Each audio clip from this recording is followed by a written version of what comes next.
போன வாரம் ஒரு கல்யாணத்துக்கு போயிருந்தேங்க. அப்போ நிறைய போஸ்டர் பார்த்தேன். திருமாவளவன் அவர்கள் சார்ந்த போஸ்டராக இருந்தாலும் அந்த எழுத்தில் வந்து ஒரு 2 கலர் வருது. வேறு ஏதோ கட்சியை காமிக்கிறாங்க, அதுலேயும் ஒரே மாதிரி வருது. ஏன் இப்படி 2 பிரிவாக இருக்கு, ஆனால் ஒரே கலராக இருக்கே அப்படின்லாம் தோணுச்சு எனக்கு. நிஜமாலுமே அந்த எஸ்சி எஸ்டின்னு சொல்லிட்டு ஒரே வார்த்தையில் முடிக்கிறதுனால அதுக்குள்ளே இருக்கிற சாதிகளை பற்றி நம்மளால் தெரிஞ்சுக்க முடியல.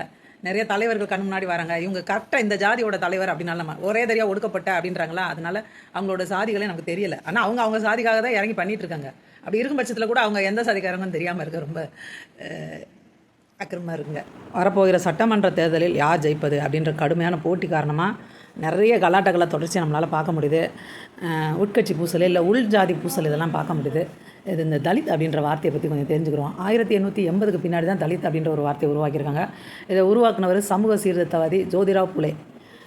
இதுக்கு என்ன அர்த்தம்னா, பாரம்பரிய சமஸ்கிருதத்தில் இதோட பொருள் வந்து பிரிக்கப்பட்ட, பிளவுபட்ட, உடைத்த, சிதறடிக்கப்பட்ட அப்படின்னு அர்த்தம் பண்ணுறாங்க.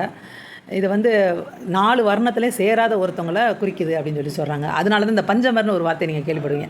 எங்களை 4 வர்ணத்திலே சேர்க்கலையா, அப்போ நாங்கள் 5வது வர்ணம் நாங்களே உருவாக்கிக்கிறோம் அப்படின்ற மாதிரி. உங்கள் பார்வைக்கெல்லாம் தெரியுதா இல்லையா? நான் அந்த சாதி படுகொலையை பற்றி பார்க்க ஆரம்பிச்சது எனக்கு ஏகப்பட்ட விஷயங்கள் வந்துகிட்டே இருக்குது. அதிலெல்லாம் பார்த்திங்கன்னா, நாங்கள் தான் வந்து சோழர்கள், நாங்கள் தான் சேரர்கள், நாங்கள் தான் வந்து பாண்டியருக்கு தான் கடுமையான போட்டி இருக்குது. அப்படி இருக்கும் பட்சத்தில் கடைசியில் என்ன சொல்லி முடிக்கிறாங்கன்னா, இதுக்கு தான் வரலாறு படிக்கணும், இதுக்கு தான் வரலாறு படிக்கின்றாங்க. வரலாறுன்றது நம்ம பார்வைக்கு வரலையா? நம்ம தமிழ் சமூகத்தோட அந்த வளர்ச்சி பற்றி பெருசாக ஒன்றுமே இல்லை. சங்க இலக்கியம்னு ஒரு தலைமுறை அதை கட்டி பிடிச்சே எல்லாம் முடிச்சுட்டு போயிடுச்சு. அதனால் லாபம் பார்த்துட்டு போயிட்டாங்க. படிக்காத மக்களை நிறையா வச்சுட்டு அவங்க இதை சொல்லி அவங்க பெரிய அறிஞர்களாக பேசப்பட்டார்கள்.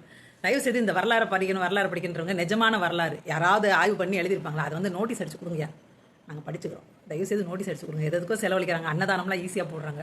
அதுக்கு பதில் அந்த மாதிரி தமிழர் வரலாறை வந்து நோட்டீஸ் அடிச்சு கொடுத்தா நல்லாயிருக்கும்னு நம்புகிறேன். அந்த கட்சி விடுதலை சிறுத்தை கட்சி வந்து திமுகலேருந்து வெளியேறணும் அப்படின்றதான் அந்த தரப்பில் இருக்கிற மற்றவங்களுக்கும் உள்ள சிந்தனையாக இருக்குது. பாஜகவோட சிந்தனை, சீமானவர்களோட சிந்தனையாகவும் இருக்குது.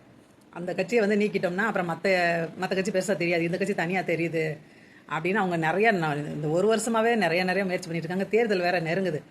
அதனால அந்த கட்சி சார்ந்தவங்ககிட்ட போய் இவங்க இப்போ கூட துப்புரவு தொழிலாளர் பஞ்சாயத்து வந்து இந்த ஆணவ படுகொலை பஞ்சாயத்து எல்லாத்துக்குமே வந்து அந்த மக்கள்கிட்ட ஒரு கிளர்ச்சி ஏற்படுத்தணும்னு நினைக்கிறாங்க.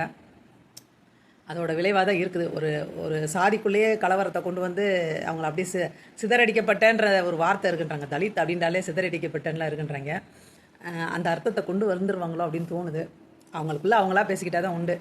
ஆனால் இந்த பொதுமக்களுக்கு கொஞ்சம் விரிவாக எல்லா சாதிகளை பற்றி தெரிஞ்சுக்கிறது நல்லது. சாதி இல்லை எவன்டா சாதி பார்க்குறான், ஏன்டா இப்படி இருக்கீங்க அப்படிலாம் சொல்லக்கூடாது. என்னெல்லாம் சாதி இருக்குது, அவங்க என்னெல்லாம் பெண்ணாத்திக்கிட்டு இருக்காங்கன்றதையும் நம்ம தெரிஞ்சுக்கணும். அது ஜாதிக்காரங்க தெரிஞ்சுக்கணும்னு நான் சொல்ல வரேன்.